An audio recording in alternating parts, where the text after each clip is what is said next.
आज आपण या व्हिडिओजमध्ये बघणार आहोत अर्थशास्त्रातील नोबेल पुरस्कार.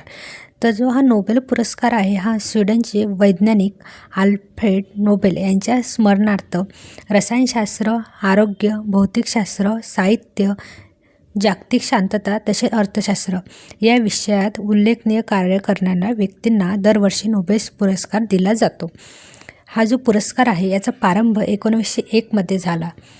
या अर्थशास्त्र या विषयासाठी नोबेल पुरस्कार देण्यास सुरुवात 1969 पासून झाली.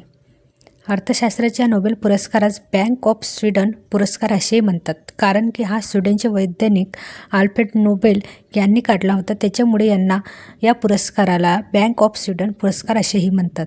अर्थशास्त्राच्या पुरस्काराचे वितरण हे दरवर्षी 10 डिसेंबर रोजी स्टॉकहोम येथे करण्यात येते. पुरस्काराची जी रक्कम आहे ती आहे 80 लाख स्वीडिश क्रोनर म्हणजेच $9.5 लाख आहे. आतापर्यंत अर्थशास्त्रासाठी 70 पुरस्कार देण्यात आले आहेत.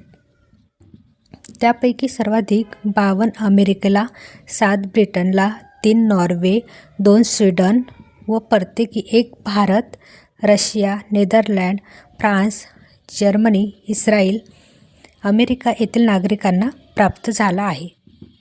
तर हा आहे अर्थशास्त्रातील नोबेल पुरस्कार, जो चालू झालेला आहे स्वीडनचे वैज्ञानिक आल्फ्रेड नोबेल यांच्या स्मरणार्थ.